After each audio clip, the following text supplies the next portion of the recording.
Hi everyone, welcome to my channel and another blog. এই যে এটা কিন্তু কালকে শুট করা, আমার আজকে ছাড়ছি কারণ কাল একটু অসুবিধাজনক ছিল তাই ছাড়তে পারিনি। আর পুরো উঠোনটা দেখতেই পাচ্ছ ফুলে ভর্তি। আর এরকম ফুল থাকলে পুজো করতেও ভীষণ ভালো লাগে, কারণ ফুল না থাকলে এখানে সেখানে যেতে হয়। আমি কিন্তু এই ফুল গাছগুলো এখানে সেখানে যেত না মা, তো কেউ ফুল দিতে চাইতো না, ঠিক আছে, এই ফুল গাছে হাত দেওয়া মানা এসব বলতো। সেই ভেবেই কিন্তু আমি গাছগুলো লাগিয়েছিলাম। আর আমার গাছ লাগানোর তো খুব ভীষণ ভীষণ ভালো লাগে। এই যে এই উঠোনটাতে আমাদের মানে 1.5 হাত বরাবর আছে ঘর থেকে, সেখানে আমি এতগুলো গাছ লাগিয়েছি, মানে একটা ইটের আল দিয়ে লাগিয়েছি এই গাছগুলো, যেগুলো পুজোর জন্য প্রতিদিন কমসে কম 1 বালতি তো অন্তত বেরিয়েই যায় ফুল। যদি কেউ পুজোর জন্য নিয়ে যেতে পারছেন, একটা গাছেই কিন্তু আমাদের অনেকগুলো ফুল পাড়া হয়ে যায়। তার মধ্যে হাতের কাছে যেগুলো পাই সেগুলো কিন্তু পেড়ে নি পুজোর জন্য, আর যেগুলো পারি না সেগুলো আকসি দিয়ে একটু যদি নিচের দিকে থাকলে ভালো, নাহলে আকসি দিয়ে পেড়ে নি। এই যে আমি কিন্তু আকসি দিয়ে বেশ একটা ভালো ফুল পাড়তে পারি না, আমার মনে শুধু শুধু এটা ফুলটা ছিঁড়ে যাচ্ছে নাকি। সেটা কিন্তু মা ভীষণ ভালো বলে।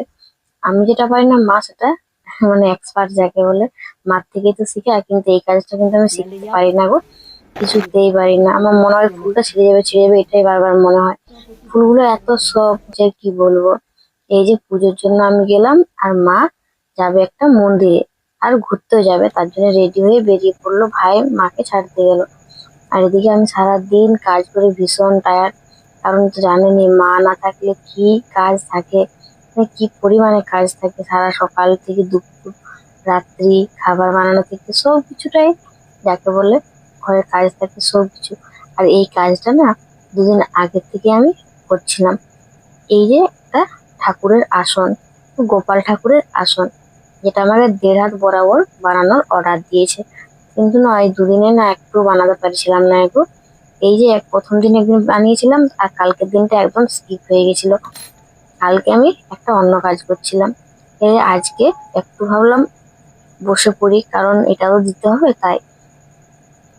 এই যে এটা কিন্তু প্রায় শেষের দিকেই হয়ে গেছে, বাস একটু বাকি আছে, সেটাও এই যে বানিয়ে নিলাম।